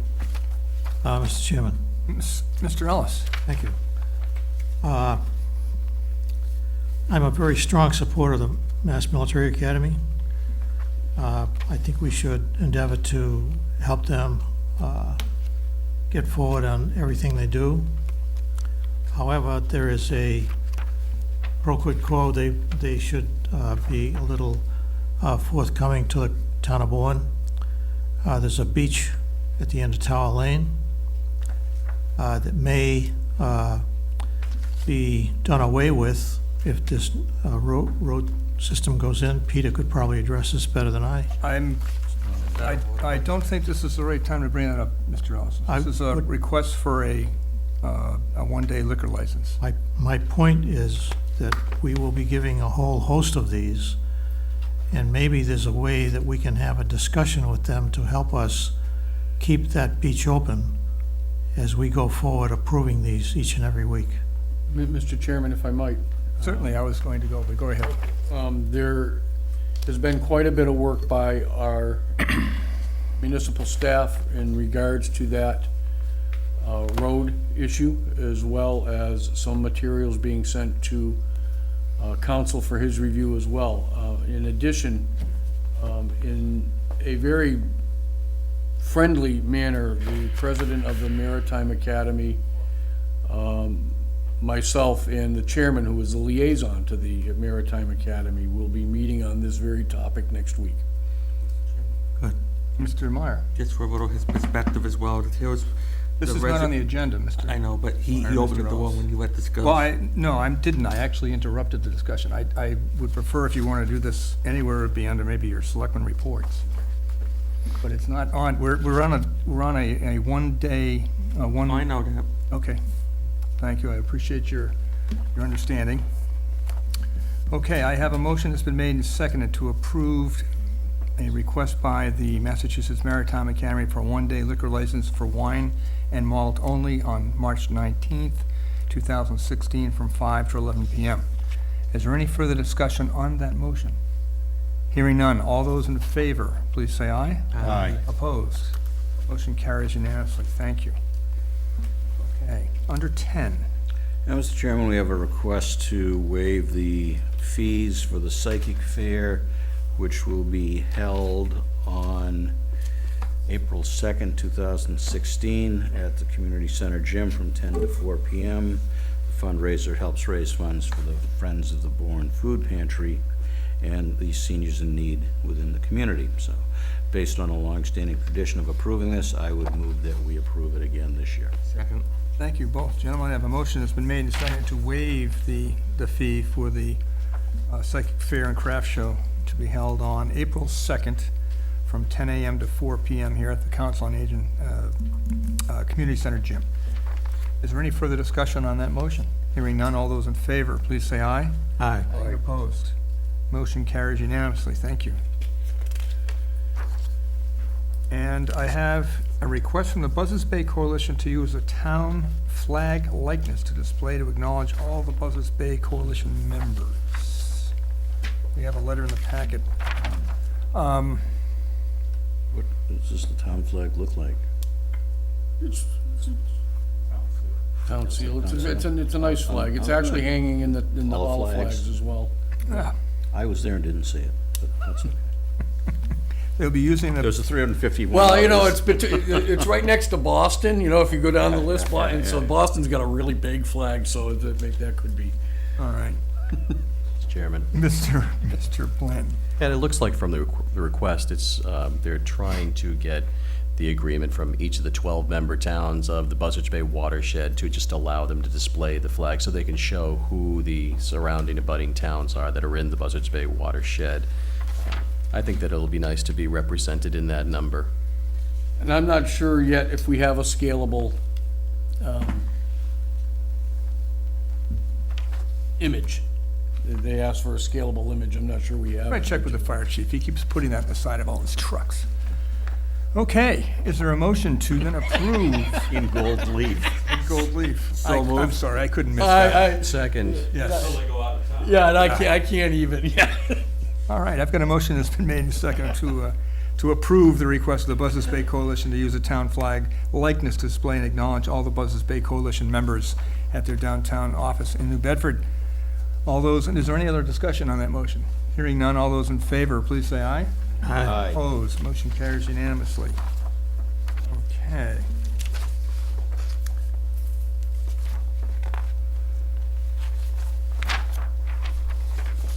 We've got the budget for fiscal year 17. It has been looming over us. I know that we've all done a great deal of work, in reviewing different budgets and so forth. And I also recognize the fact that in the next several weeks, there may be changes to go back and forth, either by our continuation to look at the budget or that of the Finance Committee. However, I do want to get this off our desk and officially over to the board, the Finance Committee, to allow them to continue with their review in a timely manner in preparation for town meeting. So I wanted to put this on in more as a formality than anything, but just to make sure we've crossed our Ts and dotted our Is to have the board officially vote the adoption of the fiscal 17 general fund budget as we amended it. So there's been there's a motion that's been passed out for you that references the original budget as proposed, and then there was the additional monies that we as a board have made recommendations to. Mr. Guarino. Yeah, there will be additional amendments, changes to the budget. You get new budget sheets during the course of the season several times. The school department, as an example, on their final budget is a little bit higher than what we had originally budgeted, but it was certainly within the realm of the things that we had discussed with the school department as things that might come up as their budget process goes forward. So they were certainly within the realm of reasonableness on where they were. In discussions with the superintendent and the chairman of the school committee, there's no surprises on that. The board has made some adjustments already into the FY17 budget. When you get all those budget sheets together, there will be another formal vote. But this is to formally, even though it's at the Finance Committee, formally move this over. This gives you the numbers from the February 22nd sources and uses budget book that you received, and any changes that have been put into there to that date. So what I've done is provide you a budget for the landfill, the sewer department, and the general fund budget with the wiggle room, if you will, or the flexibility, I think is probably a better word, that as changes are necessary, the board can come back and make that vote again as required. Any discussion on that, or any additional mention or comments by members of the board? Well, So you're looking for a motion? I am, Mr. Picard, actually. I think it I was your was go- I request, was go- Mr. Picard. I was gonna vote against it based on getting yelled at by the town treasurer. But in any You're case. free to, Yeah. Anyway, all right. Mr. Chairman, I'd move that the selectmen adopt the FY17 general fund budget of $59,272,053. And additionally, I move that the board vote a budget for FY 2017 for the ISOM Enterprise Fund of $9,634,197, and an FY17 sewage collection and disposal budget of $922,536. And this budget motion is being made with the understanding that there may be certain changes prior to the warrant being printed for the annual town meeting. Second. thank you. I've got a motion and that's been seconded. Paul, do you want to read those numbers again? Did you get them? Okay. Just give them. Copy the motion. Is there any further discussion on that motion? Yes. Mr. Meyer? As part of this budget, this is a question to the town administrator. So this budget as being presented tonight will protect this building being open year-round, and I mean, I know, to the status that it is now, so it's open at least 5 days a week. The lifeguards, being in there, and the bus being maintained as well for the council on aging. The budget that you're voting here tonight may not have those included yet. The board has voted those. That's why we put the proviso. There will be a number of sheets, the lifeguards, keeping the building open, all three of the items that you had mentioned, the bus driver, the bus driver is certainly in here. The board added the lifeguards and the community building $50,000 Library. in the library. Yes. All of those will be included in your final budget. This is to really move this formally to the Finance Committee in those changes that you have already voted. There's a recorded vote. Will be added, you'll get a whole list of new pages that will come into the budget. We're trying to do it at once instead of every week, give you, here's another page to put in your budget. So, yes, what you're voting here will incorporate and include all of the things you've already voted. There will be no reduction of those. I don't know how clearer I can be, yes. to answer I just your want to make sure that we've taken the position to protect those services and we answer to the public. Yeah, you voted those will be in the budget, and those will move forward for July 1, for the library at $70,000, the community building at $50,000, the full-time bus driver, because I don't have the number off the top of my head, and the lifeguards. And the $43,000 increase to the school department. And that will come, that was from last night, Mr. Meyer. I don't, that's gonna be another sheet. The board is going to have to vote that. I recommend that $43,000. It is within the realm of what we discussed, and I think it's appropriate. We have not voted on that yet. Not yet. But I think there'll be a number of adjustments that are made in the next several weeks. You will take a final vote on this before it goes to print. Right. I can't, certainly, Peter, I could. We're required to turn over the budget to the, Oh, I know that. okay, so you know why we're doing this. Mr. okay. Meyer, I certainly couldn't have had this in that budget item when I just received this tonight. Yeah. These are all good questions, so I think we, Absolutely, you're correct, but all of the things the board has voted will be included in the FY17 budget. thank you. Any other questions? Any other member of the board or the public? Mr. Melby? Good evening, Jim. Thank you, Mr. Chairman. Just pull that mic down a little bit. clarification, the wording of the motion that is before you tonight and seconded, how is it worded? You want me to reread it for you? I can- On this particular budget, this is the wording, okay. If you'd read the wording of the motion. Oh, I again. certainly would. The motion that was made was I move that the selectmen adopt the fiscal year 17 general fund budget of $59,272,053. Additionally, I move that the board vote a budget for fiscal year 17 for the ISWIM Enterprise Fund of $9,634,197 and an FY17 sewage collection and disposal budget of $922,536. $536. This fiscal year budget motion is made with the understanding that there may be certain changes prior to the warrant being printed for the annual town meeting.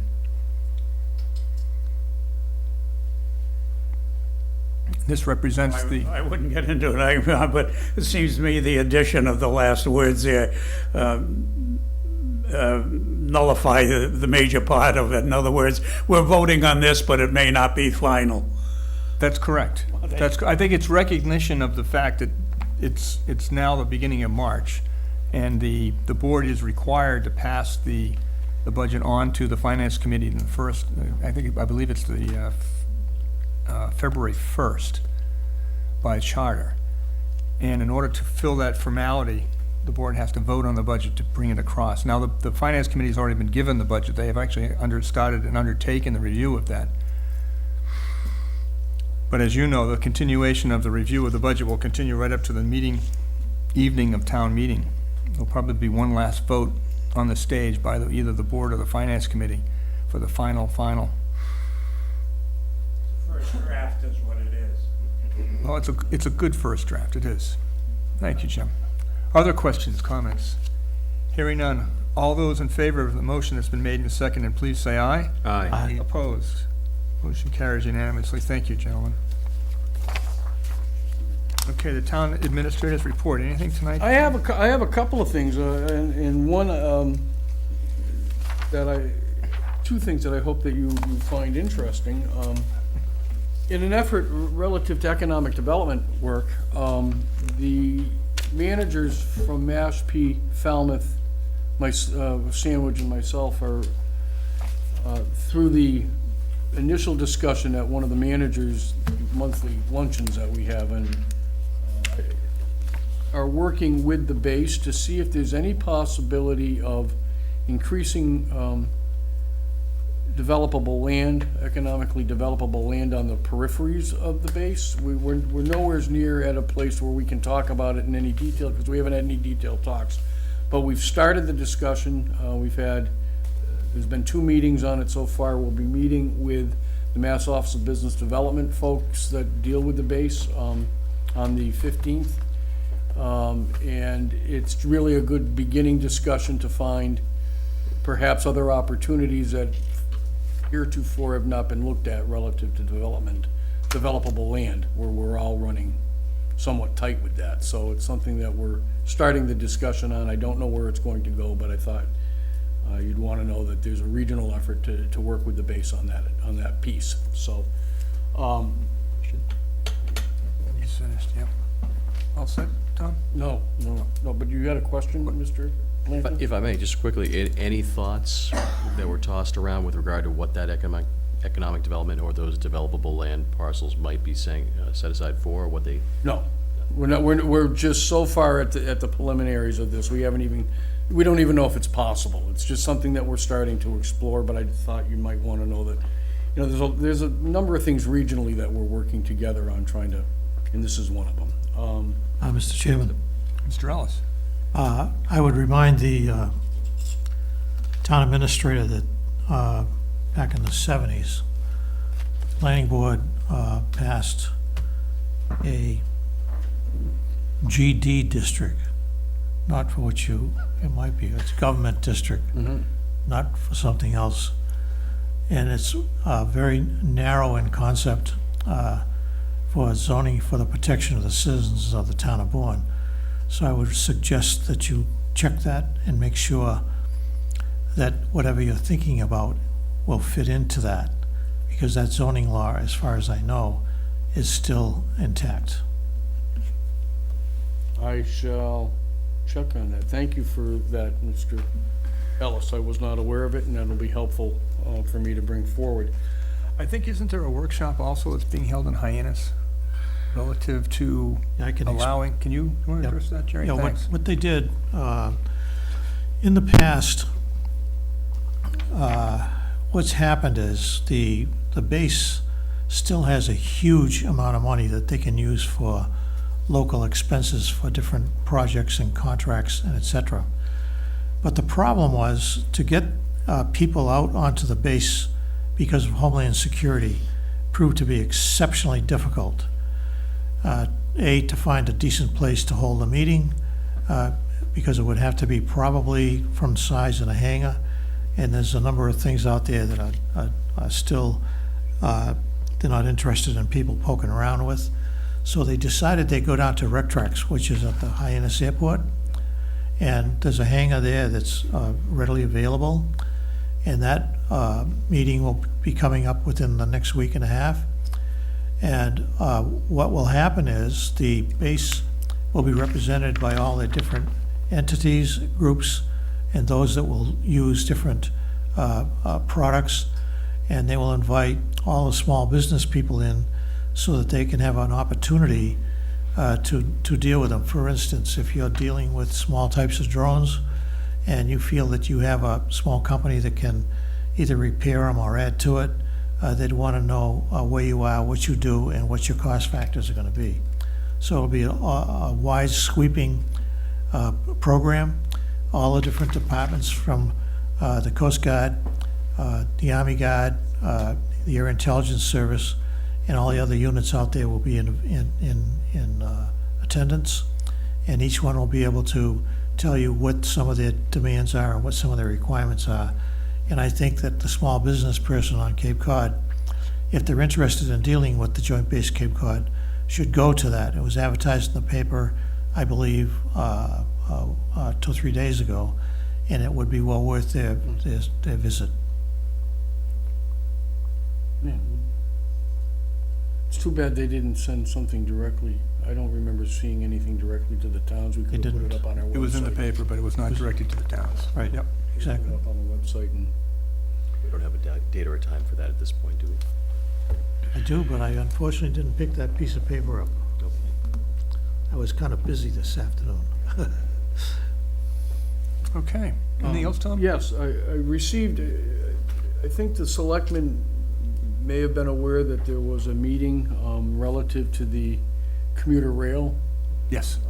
that was held up in Boston today. I've received a message back from Representative Vieira.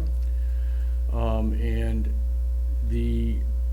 what we can tell you at this point, there's a lot more work to do. They've been working really hard on it, but it appears that there's a pilot plan that's almost complete and needs to get approval from the Physical Management Control Board at the MBTA before we can present to the community. On April 14th, and we've just confirmed that with the folks here, there will be a meeting at the Bourne Town Hall to hear about the pilot plan that we're working on, or they're working on.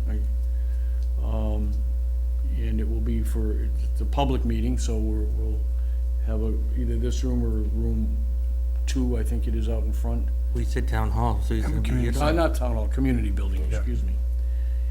Either in this room or across the way. And it'll be at 7 o'clock. I've just confirmed that with Representative Vieira as well. Representative Vieira, Representative Gifford, Representative Hunt, Senator DiMacedo, Tom Kerr, and a number of others have been working with the folks at the MBTA to try to get this up and running. There's nothing cast in concrete yet, but this is another step forward in response to the vote that was taken by the folks at town meeting last February. And I just wanted to let folks know about that. That's hot off the press, so.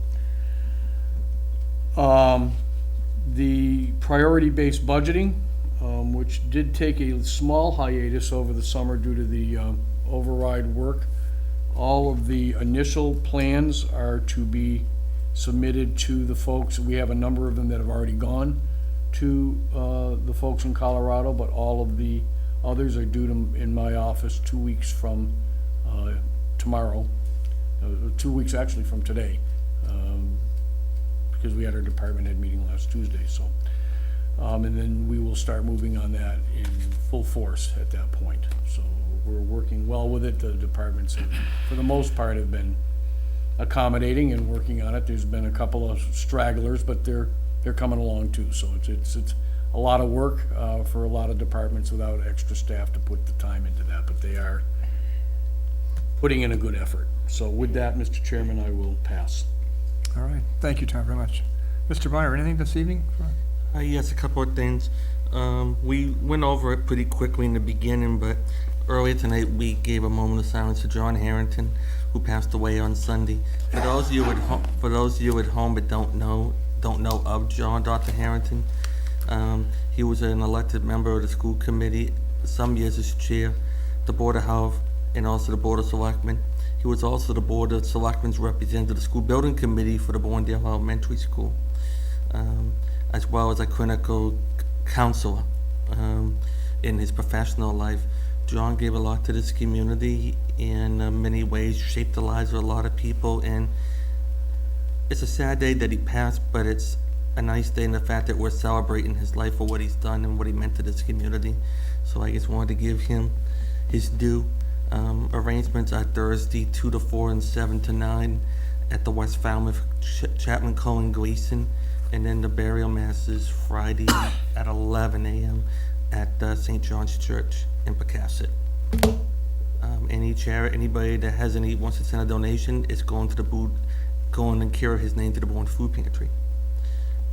Also, earlier we talked about Mass Maritime and the issue on Tower Lane and the road. Friday at 3 p.m., neighbors up Taylor's Point will be meeting with the Admiral and Paul Keefe down in the President's office at 3 p.m. to go over their concerns. So not only will you have the town administrator and the chairman of the Board of Selectmen as the liaison meeting with the Admiral, but the residents will have a chance to have their say as well later on that day, I believe. So we don't know what's going to come out of it, but at least they'll have their chance to voice their questions directly to the Admiral. And and as far as lack of communication, I mean, I think that's what the neighbors want, is they want to be able to talk to them. Nothing's ever going to change, probably, maybe not, but at least they can have a direct contact and to learn more about what's going on. And last Saturday night, Michael and I were at the Bourne High School playoff game, men's boys basketball. They played very hard, but they lost to a very passionate and full of energy Cardinal Spellman. Our team ended up being 18-3 this year, but we couldn't be prouder of our high school Bourne boys basketball team. They really play hard, and we got a lot of nice kids coming back this season with David Laney and Parker Freeman, Philip Manolin, Stephanie Reardon's son, and the list goes on. So we got some young talent coming up through the ranks, and I expect good things from our team next year. And that's it for this evening. Thank you, Coach. Yep. Mr. Picard, anything this evening? Just a couple of items. Number one, for the administrator, are we on our times table for the municipal health insurance proposed regulations? Yes, sir, we are. We meet this week on that with the full Insurance Advisory Committee. From that particular point, there is a public employee committee that is set up to do the actual negotiating. We are on track. We are in compliance. We have done everything according to the statute, and we are working that according to plan. Thank you. I'm not sure when it was voted, but I'm not sure if Mr. Blanton was a member of the board or it was prior to his arrival. This board voted to have the town administrator submit a written report at each of our meetings. And the purpose of the report, in my opinion, was to improve communications, to let the board know what's going on in the daily activities of the administrator. Now, for the first few months we received those reports. They then became somewhat sporadic. We have not seen any for the last, I'm going to say 6 months probably. 2 or 3 meetings ago, Mr. Meyer requested that we get them again. The administrator concurred and would start working on them. Having not seen them in these 3 meetings, I can only suggest that maybe it's too much of an encumbrance on the administrator's time, and perhaps the I can't help but think that maybe we're just major inconvenience, but perhaps we should have a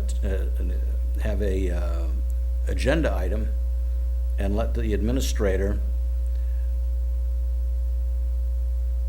tell the board why he doesn't think they're necessary, and if that is the case, then have a vote to not force him to make a written report, and we just go about the way it's currently done. I found that when we had a written report, it was more, we knew more about what was going on, I thought, but be that as it may, so when the chairman and the administrator put their heads together for their agenda items, maybe you want to make that an agenda item. Thank you for reminding the board. Anything else? No, I'm fine, thank you. Okay, very good. Anything, Mr. Blanton? Just very quickly, would remind everybody on a lighter note that Friday is we've declared that Pajama Day over the Bourne Public Library. So they'll be having their event, the Pajama Drive. We're going to try to help our library director from having to brave the polar plunge if he loses the Pajama Drive. The event will be here in this building, I believe, 5:30 to 7:30. And we should bring as many pajamas for various age groups as possible, contribute, and I heard that pajama wearing is also optional. Well, Mr. Chairman, hoodie footies are not on my plan, but I can tell you there are a number of venues throughout this area and other areas where you can get a really good deal on pajamas. So without spending a lot of money and contributing to a very worthy cause. I know the selectmen will, and a lot of people in town hall contribute as well, so we will look forward to Friday. Anything else, Mr. Blanton? No, thank All you, right. sir. Mr. Ellis? Thank you, Mr. Chairman. I'd like to apologize for jumping in on the parking lot on Taylor's Point, but I felt it was very important. I didn't want to miss it. So I stand corrected with what you said. But because we approve so many different liquor licenses out there time and time again, I thought it might be a good way to have a dialogue with them. And I'm very pleased to hear that you and Mr. Guarino will be meeting out there with the group. And I hope that you will insist on that parking area to be left open for access to that beach. It's warm, it's a small beach, but we are constantly losing beaches in the town of Bourne and access to the water. Mr. Ford was very high on his list when he was a member of this board. He fought hard to get that, and I would like to support whatever he wanted to do there, because I feel very strongly that the people in the town are very positive on getting to the beach, and so I would appreciate your sticking up for the citizens of the town. Understood. Thank you very much to all of you. I have nothing to add this evening. One thing before I forget, once you're finished. Excuse me? I forgot one thing, I'll wait till you're finished. Oh, of course, Peter. Go right ahead. Thursday night, in this room at 7 p.m. Right. is the school building committee's bi-weekly, every other week meeting. Now, the reason why this is important is there's only one meeting, no, 2 meetings after this, where we'll be paring down and recommending one of the 4 options going forward, the town meeting, with the People's School replacement. It could be either a K through 4 school on the People's School site for 250 students, a K through 5th, or a 5th grade for 410 students on the People's School site. It could be an expansion of the Bourndale Elementary School that will be all of pre-K through 4th grade. And then there's one other option, and upon our recommendation, if you go down the list, they're gonna want it before town meeting within 120 days afterwards, and then on the ballot right after that. So, I mean, you're looking at a possibility of 44.5% minimum reimbursement, and with some credits, if we do elect Bourne, it could be up to 50%. However, because Bourne Elementary School is not even 10 years old, MSBA is looking at penalizing us for a grant that we were given 10 years ago and subtracting money off it. And that's gonna be an issue that's gonna be discussed tomorrow night about going up, voting to go up to MSBA and talking to our executive board to explain our situation with the Bourne-Dale Elementary School and why we feel that we shouldn't have to give up any money back to the state, so we can make this affordable. But on average, between these meetings and the school budget meetings of the school committee last week, we saw 20 people the most. I mean, Michael can say yes or no. And, there's a lot of voter apathy out there for something that's gonna shape the lives of our elementary school students going forward. And I would like to see more people be involved in the process, because I don't wanna get the town meeting and they say, we didn't know anything about this, when we were out there publicizing this in the social media, peer meetings, every which way possible. So, just, if you're interested, it's live on TV, or at least it's taped on TV on Thursday nights. But if you wanna come in person and be heard, I strongly recommend that you get here. Thank you, Peter, very much. Sure. Thank you, Paul. Prolonging your meetings, certainly, but 2 points. As a library trustee, I just want to say thank you for supplementing the budget and shoveling some money back in. It resolves a lot of issues, some pretty quickly, some it'll take a few weeks, but thanks for that. Second point, on the Maritime, it's come up 2 or 3 times tonight, if not 4 times. Seems to me the Maritime and the state bought the beach more to hold events, functions, weddings, this, that, and the other. But now you seem to be routinely approving liquor licenses for events at their newly constructed dining hall and not at the Beachmore anymore. So I was just wondering, do you guys have any idea what's going on with the Beachmore? If they're not in the events business anymore, I know it's not your domain, but it would seem to be that during the summer and during when the ship is in the Caribbean, there's no use for the Beachmore anymore. If I could, Mr. Chairman, I could go back in time a little bit. When the Maritime Academy bought the Beachmore, the Rear Admiral Gurning came in and said over the next couple of years, it would be something that they were going to finish and continue some of the events that had been pre-scheduled, and some of those have been scheduled out quite a ways. I don't know how many years, but a year. But the Maritime Academy is granted so many licenses, one-day licenses per year, that they can utilize anywhere on the campus, not just the Beachmore.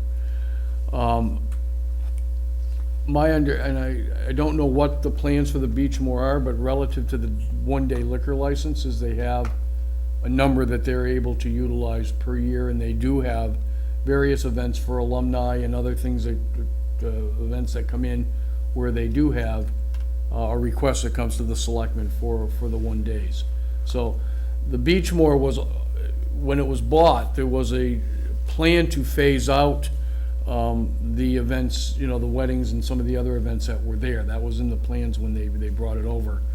And the liquor license, the one-day liquor licenses are kind of adjunct to that. They had those anyways. They were just, when they bought the Beachmore, they were utilizing them there. I was thinking that perhaps you could win some parking spaces back in the Beachmore parking lot if the building is not in heavy usage, that you seem to be losing over at the end of Tower Lane. Seem to be. And my second thought is, if you're having discussions like MBTA, rail service and all of that, that might be a nice venue to have it at the Beachmore, instead of crowding into this room. As a member of the Board of Library Trustees, I appreciate that. Thank you. Of course. And thank you for acknowledging the support to the library. Mr. Mulvey?